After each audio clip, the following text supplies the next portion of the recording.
ಲಿಂಗಸೂರು ಮಾರುಕಟ್ಟೆ ಸಮಿತಿ ಲಿಂಗಸೂರು ಜೋಳ ಖರೀದಿ ಕೇಂದ್ರ ಆರಂಭ ಮಾಡಿದ್ದು, ಸರ್ಕಾರದಿಂದ ಜೋಳ ಖರೀದಿಸಲು ರೈತರ ಬೆಳೆದಂಥ ಜೋಳವನ್ನು ಖರೀದಿ ಮಾಡಿ ಸರ್ಕಾರಕ್ಕೆ ಕಳಿಸುವ ಉದ್ದೇಶದಿಂದ ರೈತರಿಗೆ ನಿರ್ದಿಷ್ಟ ಹಣ ಬೆಂಬಲ ಬೆಲೆ ಸೂಚಿಸಿ ಜೋಳದ ಖರೀದಿ ಮಾಡಲು ಏಜೆನ್ಸಿಗಳಿಗೆ ಖರೀದಿ ಕೇಂದ್ರಗಳನ್ನು ಆರಂಭ ಮಾಡಲಾಗಿದೆ. ಆದರೆ ಏಜೆನ್ಸಿಯವರು ತೋರಿ ಕೇಂದ್ರವನ್ನು ಆರಂಭ ಮಾಡಿದಂಥ ಖಾಸಗಿ ಏಜೆನ್ಸಿಗಳು ಜೋಳ ಖರೀದಿ ಮಾಡುವಲ್ಲಿ, ರೈತರ ಜೋಳವನ್ನು ಖರೀದಿ ಮಾಡುವಲ್ಲಿ ಸಂಪೂರ್ಣವಾಗಿ ನಿರ್ಲಕ್ಷ್ಯ ವಹಿಸಿದ್ದಾರೆ. ರೈತರು ತಮ್ಮ ವಾಹನಗಳ ಮೂಲಕ ಮತ್ತು ಬಾಡಿಗೆ ವಾಹನಗಳ ಮೂಲಕ ಜೋಳವನ್ನು ತೆಗೆದುಕೊಂಡು ಬಂದು ಕೇಂದ್ರದ ಬಳಿ ನಿಂತಾಗ 2-3 ದಿನಗಳ ಕಾಲ ವಾಹನಗಳಲ್ಲೇ ನಿಲ್ಲಿಸಿ ಜೋಳವನ್ನು ಖರೀದಿ ಮಾಡಲು ಹಿಂದೇಟು ಹಾಕುತ್ತಿದ್ದಾರೆ. ಇದರಿಂದ ರೈತರಿಗೆ ತುಂಬ ತೊಂದರೆ ಉಂಟಾಗಿದೆ. ಬೇಸಿಗೆ ಇರುವ ಕಾರಣ, ಮಳೆ ಬಂದಿರುವ ಕಾರಣ ರಾತ್ರಿಯಿಡೀ ತಮ್ಮ ಜೋಳವನ್ನು ಕಾಯ್ದುಕೊಳ್ಳುವ ರೀತಿಯಲ್ಲಿ, ನೋಡಿಕೊಳ್ಳುವ ರೀತಿಯಲ್ಲಿ ರೈತರು ಮತ್ತು ಬಾಡಿಗೆಯನ್ನು ಕಟ್ಟಬೇಕಾದಂಥ ಪರಿಸ್ಥಿತಿ ಒದಗಿದೆ. ಅಲ್ಲದೆ ಜೋಳ ಕೇಂದ್ರದ ಅಧಿಕಾರಿಗಳು ಇಲ್ಲದೆ ಕೇಂದ್ರಕ್ಕೆ ಬರದೆ ನಿರ್ಲಕ್ಷ್ಯ ವಹಿಸಿದ್ದಾರೆ ಮತ್ತು ರೈತರ ಜೋಳ ಖರೀದಿ ಮಾಡುವಲ್ಲಿ ಹಿಂದೇಟು ಹಾಕುತ್ತಿದ್ದಾರೆ.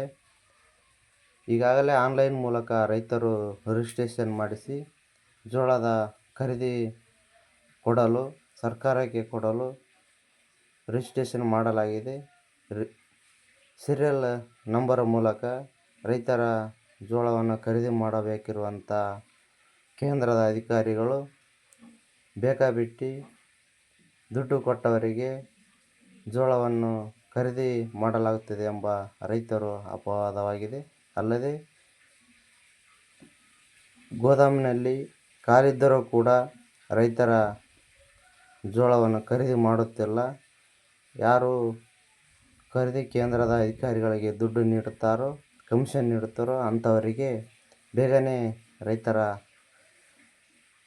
ಜೋಳವನ್ನು ಖರೀದಿ ಮಾಡುತ್ತಾರೆ ಎಂಬ ಗಂಭೀರ ಆರೋಪ ಕೇಳಿಬಂದಿದೆ. ಇದರ ಕುರಿತು ಮೇಲಧಿಕಾರಿಗಳ ಗಮನಕ್ಕೆ ಬಂದರೂ ಕೂಡ 2 ದಿನಗಳ ಕಾಲ ಜೋಳವನ್ನು ಖರೀದಿ ಮಾಡಲು ಜೋಳದ ಖರೀದಿ ಕೇಂದ್ರದ ಅಧಿಕಾರಿ ಮತ್ತು ಅಧ್ಯಕ್ಷರಾಗಿರುವಂಥ ಅಧಿಕಾರಿಗಳು ನಿರ್ಲಕ್ಷ್ಯ ವಹಿಸಿದ್ದಾರೆ. ಇದರಿಂದ ರೈತರಿಗೆ ತುಂಬಾ ಮೋಸವಾಗುತ್ತಿದೆ ಮತ್ತು ರೈತರ ವಾಸ ಮಾಡಲು ಯಾವುದೇ ವಸತಿ ಗೃಹಗಳಿಲ್ಲ, ಕುಡಿಯಲು ನೀರಿಲ್ಲ. ಮಳೆ ಬಂದರೆ ಮತ್ತು ಬೇಸಿಗೆಯಲ್ಲಿ ತುಂಬ ತೊಂದರೆಯನ್ನು ರೈತರು ಅನುಭವಿಸುತ್ತಿದ್ದಾರೆ ಎಂದು ಅಳಲನ್ನು ತೋಡಿಕೊಂಡಿದ್ದಾರೆ.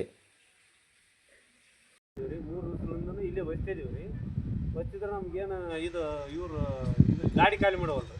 ನಮ್ದು ಏನಂದ್ರೆ ಈಗ ಮೊನ್ನೆ 3 ದಿವಸದಿಂದ ಮಳೆ ಬಂದೈತೆ. ನಾಳೆಗೆ ಬಿತ್ತನೆ ಚಾಲು ಮಾಡೋಕೆ ರೈತರು ಟ್ಯಾಕ್ರಿಗಳು ಲೋಡ್ ಹಂಗೆ ನಿಂತ್ಕೊಂಡವ. ಮತ್ತು ನಾವು ಬಾಡಿಗೆ ತಂದ್ರೆ 1 ದಿವಸಕ್ಕೆ 4,000 ರೂಪಾಯಿ ಬಾಡಿಗೆ ಸರ್.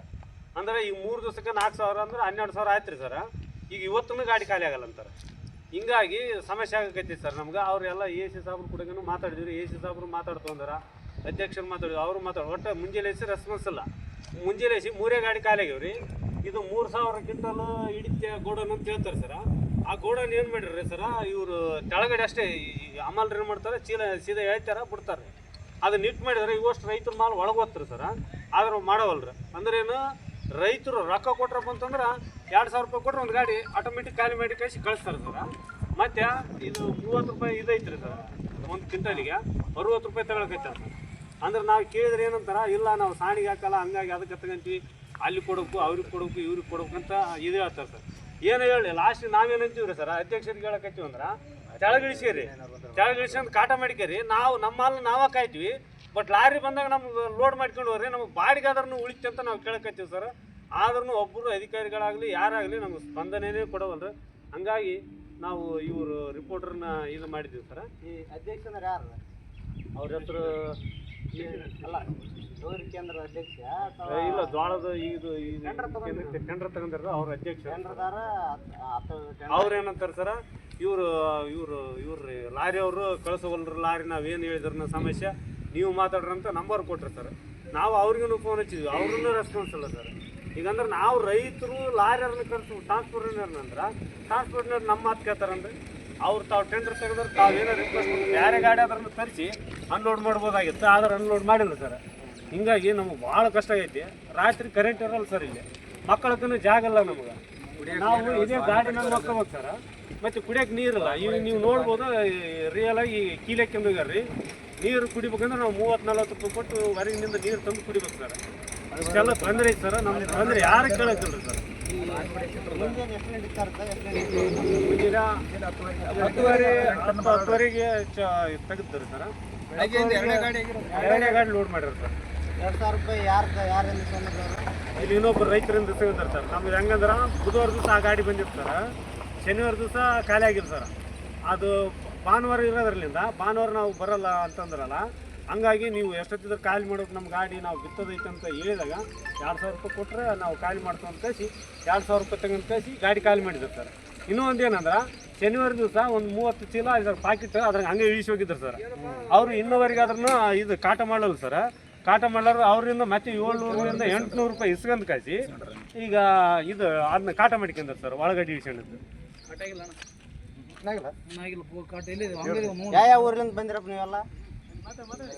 ನಾವು ತುಪ್ಪದೂರು, ಆನಂದಗಲ್ಲು, ಅರುವಾಪೂರು, ಹೂವಿನ ಬಾವಿ, ಬೆಂಚಮರಡಿ, ಸಂತೆಕೆಲ್ಲೂರು, ಕಾರ್ಲಕುಂಟಿ ಇಲ್ಲೆಲ್ಲ ರೈತರು ಬಂದಿದ್ದಾರೆ. ನಮ್ದು ಈಗ ನಮ್ದು ಏನಂದ್ರೆ ಅವಾಗ ಪಾಳೆ ಅಂದ್ರೆ ಸರ್ 12 ನಂಬರ್ ನಂದು ಪಾಳೆ. ಈಗ 100ರಿಂದ 160ರಿಂದ 170 ಪಾಳೆ ನಡೆಯಕತ್ತೈತ್ರಿ. ನಾವು ಸದಾ ನೀರಿಗೆ ಫೋನ್ ಮಾಡ್ಕೊಂತ ಇದೀವಿ. ಫೋನ್ ಮಾಡ್ಕೊಂಡ್ರೆ ನಿಮ್ಮ ಪಾಳೆ ಬಂದಿಲ್ಲ ಅಂತಾರ. ಹಂಗೆ ಹೊರಗೆ ಮಾಲ್ ತಗೊಂಡು ಅಂದ್ರೆ ನಿಜವಾದ ರೈತರು ಇಲ್ಲಿ ಮಾರಾಟ ಆಗಕತ್ತಿಲ್ರಿ. ಅಂದ್ರೆ ಆನ್ಲೈನ್ದಾಗ ನೀವು ಎಂಟ್ರಿ ಮಾಡಿಲ್ಲ? ಆನ್ಲೈನ್ನಾಗ ಎಂಟ್ರಿ ಮಾಡಿವಿ ಸರ್. 12 ನಂಬರ್ ಐತ್ರಿ ನಮ್ದು. ಈಗ ಆದ್ರೆ 150ರಿಂದ 160 ಇದು ಹೇಳತ್ರಿ. ಈಗ ಪಾಳೆ ಅಲ್ರಿ, ಅದು ನಾವು ಫೋನ್ ಮಾಡಿದಾಗ ಏನಾಗಿರಿ, ನಿಮ್ಮ ಪಾಳೆ ಬಂದಿಲ್ಲ ಇನ್ನೂ ತರಬೇಡ್ರಿ ಅನ್ನೋದು. ಬಟ್ ಕಾಳಸಂತಿ ಯಾರು ಬೇರೆಯವ್ರು ಬಂದವ್ರು ಎಲ್ಲ ಹಾಕ್ಕೊಂಬಿಟ್ಟಾರ್ರಿ. ನಿಜವಾದ ರೈತರು ಇಲ್ಲಿ ಮಾಲ್ ಬಂದಿಲ್ರಿ. ಅಂದ್ರೆ ನಮ್ದು 12ನೇ ನಂಬರ್ ಐತಲ್ರಿ, ನಾವು 20 ಸರಿ ಫೋನ್ ಮಾಡಿದ್ರೆ ಏನಂದ್ರೆ ನಿಮ್ದು ಬಂದಿಲ್ಲ ತರಬೇಡ್ರಿ ನೀವು. ಅವ್ರಿಗೆ ಚಾರ್ಜ್ 180 ನೀವು ಬೇಕಾದ್ರೆ ಈಗ ಹೊಲ್ದಾಗ ಬಂದಿರಪ್ಪ ಅಂದ್ರೆ ನಮ್ಮ ಹೊಲ್ದಾಗ ಜೋಳದ ಕೌಲಿ ಸಮಿತಿ GPS ಆಗಿರ್ತಾವಲ್ಲ ಅವ್ರನ್ನ ತೋರ್ಸೋಣ. ಆದ್ರೆ ನಮ್ಗೆ ಅಷ್ಟನ್ನು ನಾವು ನಿಯತ್ನಿಂದ ಮಾತಾಡಕತ್ತೀವಿ ಸರ್. ಈಗ ಅವ್ರು ರಿಪೋರ್ಟ್ ಬಂದ್ರೆ ಅಂದ್ರೆ ಈ ಗೌರ್ಮೆಂಟ್ಗೆ ಹಾಕೋ ಲಾಭ ಏನೈತಿ ನಮ್ಗೆ? ಈ ದಿನಕ್ಕೆ 5,000 ರೂಪಾಯಿ ಬಾಡಿಗೆ ಕಟ್ಟಂಗೆ ಮಾಡಕತ್ತಾರೆ. ನಾವೇನು ಲಾಸ್ಟ್ಗೆ ಏನು ಹೇಳಿದ್ವಿ ರೀ, ಇಲ್ಲೇ ನೀವು ನಮ್ಮ ಎಲ್ಲೇನು ಅನ್ಲೋಡ್ ಮಾಡೋ ವ್ಯವಸ್ಥೆ ಮಾಡ್ರಿ, ನಾವು ಬಾಡಿಗೆ ಅದ್ರ ತಪ್ಪಿಸ್ರಿ ಅಂದ್ರೆ ಅದಕ್ಕೆ ಕೂಡ ತಯಾರಿಲ್ರಿ ಅವ್ರು. ಈಗ 3,000 ಕೆಪಾಸಿಟಿ ಇರುವಂಥ ಒಂದು ಗೋಡೌನ್ಯಾಗ ಬರೀ 100 ಚೀಲ ಹಚ್ಚಾರಿ, ಜಾಗಲ್ದಾಗ ಮಾಡ್ಕೊಂಡು ಕುತ್ಕೊಂಡಾರ್ರಿ.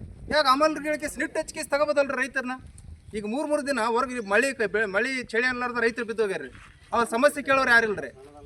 ಅವ್ರು ಏನಂತಾರ್ರಿ, ನಾವೇನ್ ಮಾಡಕ್ಕಾಗಲ್ಲ, ನೀವು ಏನನ್ನ ಮಾಡಿಕೊಡ್ರಿ ಅಂತ ಈ ತರ ಬೇಜವಾಬ್ದಾರಿತನ ಉತ್ತರ ಕೊಡ್ತಾರೆ.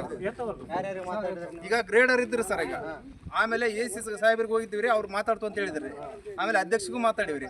ಯಾರು ಬಂದು ಇಲ್ಲಿವರೆಗೂ ಸ್ಥಳಕ್ಕೆ ಬಂದ್ ಕೇಸಿ ನಿಮ್ಮ ಸಮಸ್ಯೆ ಏನಂತ ಯಾರು ಕೇಳಿಲ್ರಿ. ನಮ್ಮ ಬರೀ ಫೋನ್ಯಾಗ ಮಾತಾಡಕತ್ತೇರಿ. ಒಟ್ಟ ಗಾಳಿಯಲ್ಲಿ ಕಲ್ಲು ತೂರುವಂತ ಕೆಲಸ ಆಗಕತ್ತೈತ್ರಿ. ಇಲ್ಲಿ ಸಮಸ್ಯೆ ಯಾರು ಬಗೆಹರ್ಸಕ್ ಬಂದಿಲ್ಲ ನಮ್ಗೆ. ಅಂದ್ರೆ ಸರಿಯಾಗಿ ಸರಿಯಾಗಿ ಆರಂಭ ಆಗಿಲ್ಲ ಆಗಿರ್ಬೋದು ಅಲ್ರಿ, ನಮಗೆ ಈಗ ತೊಂದರೆ ಆಗತ್ತೈತ್ರಿ. ಅವ್ರು ತಗಾಕತ್ತೇರಿ. ಒಟ್ಟು ಇವತ್ತಿನ ಸಮಸ್ಯೆ 3 ದಿನ ಸಮಸ್ಯೆ ನಿಜವಾದ ರೈತರಿಗೆ ಇಲ್ಲಿ ಎಲ್ಲೇ ಇದ್ದಂತವ್ರಿಗೆ ಲಾಭ ಆಗಕತ್ತೈತ್ರಿ. ನಿಜವಾದ ರೈತರಿಗೆ ತೊಂದರೆ ಅನುಭವಿಸಕತ್ತೀರಿ. ಇಲ್ಲಿ ಬಂದಿರೋರೆಲ್ಲ ನಿಜವಾದ ರೈತರ್ರಿ. ಈಗ 12ನೇ ನಂಬರ್ ನಾನು ಬಂದಿನ್ರಿ. ಇವತ್ತು 180 ಇದ್ದವನ್ನ ಮಾರಿ ಹೋಗ್ಬಿಟ್ಟನ್ರಿ. ನೀವು 12ನೇ ನಂಬರ್ ಪಾಳೆ ಇದ್ದವ್ ನಾನು ಇವತ್ತು 3 ದಿನ ಆಯ್ತು ಇಲ್ಲಿ ಬಿದ್ದು. ಇವತ್ತು ಒಂದು ವ್ಯವಸ್ಥೆ ಇಲ್ರಿ, ನೀವು ಕರೆಂಟ್ ವ್ಯವಸ್ಥೆ ಇಲ್ಲ, ನೀರಿನ ವ್ಯವಸ್ಥೆ ಇಲ್ಲ, ಈಗ ನೀರಿಲ್ಲ. ನಾವ ತಂದು ದಿನಕ್ಕೆ ಎಂತಿಲ್ಲ ಅಂದ್ರೆ ಒಬ್ಬ ರೈತನಿಗೆ 500-600 ರೂಪಾಯಿ ಖರ್ಚು ಬರಕತ್ತೈತ್ರಿ ಒಂದೊಂದು ದಿನಕ್ಕೆ. ನಾವೇನ್ ಮಾಡಮ್ರಿ ರೈತರು? ಇಷ್ಟಿಷ್ಟು ಸಮಸ್ಯೆ ಇದೇವ್ರಿ. ಒಬ್ರು ಬಂದು ನಮ್ಮನ್ನ ಯಾರು ಏನಾಯ್ತು ಅಂತ ಕೇಳಕ್ಕ ಇಲ್ರಿ. 5,000 ರೂಪಾಯಿ ದಿನಕ್ಕೆ ಬಾಡಿ ಕಟ್ಬೇಕ್ರಿ ನಾವು.